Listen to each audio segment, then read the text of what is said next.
আজকে শ্রাবণ মাসের শেষ শনিবার। এবার আমি পুজো দিয়ে এসে রাত্রিরে ময়দা খাই। তা কি রান্না করব, ওই জন্য একটু সাদা আলুর দম, তার মধ্যে একটু পনিরও দিয়েছি অল্প করে, আর এই সাদা আলুর দমের তরকারি আর পরোটা, এইটা খাবো। তা পরোটা তো আমি আর আমার ছেলে খাবো, আর ওর বাবাকে রুটি করে দেবো। তা দেখা যাক এই নতুন ধরনের আলুর দমটা কীরকম হয়। সাথে একটু পনিরও দিয়ে দিয়েছি যাতে একটু সুস্বাদু হয়।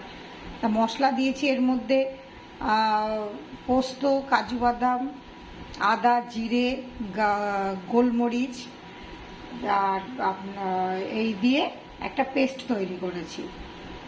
এখন এই পেস্টটা তৈরি করে এবার নামিয়ে একটু গুঁড়ো মশলা ছড়িয়ে দেবো, দেখা যাক কীরকম হয়। আর পরোটা যদি ভালো লেগে থাকে সাবস্ক্রাইব করবেন, লাইক কমেন্ট করবেন। আমি সবসময় ভিডিও দিতে পারি না, কেননা আমার অনেক কিছু অসুবিধা আছে। অসুবিধা বলতে আমার স্বামী খুব অসুস্থ, যার জন্য আমি সবসময় আসতে পারি না। তার জন্য আমার অনেক সাবস্ক্রাইবারও কমে যাচ্ছে, কেন জানি না। আর সবাই ভালো থাকবেন, সুস্থ থাকবেন, আর পাশে থাকবেন, এটুকুই বলবো, আর কিছু বলার নেই। আপনারা দেখবেন আমি খুব একটা ভালো অনেক কিছু রাঁধতে পারি না, কিন্তু যেটুকু পারি সেটা গ্রহণযোগ্য হয়।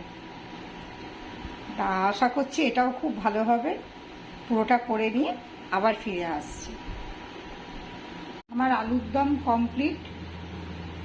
একটু সাদা তেলের বদলে আমি একটু ঘি দিয়েছি, সাদা তেল দিয়ে ভাজিনি, ঘি দিয়ে আর জিরে ফোড়ন দিয়েছি, আর নামিয়ে এই ভাজা মশলা গুঁড়ো দিয়েছি, আর অল্প একটু কেশর দিয়েছি, যাতে একটু গন্ধটাও বেশ ভালো হয় আর খেতেও ভালো লাগে।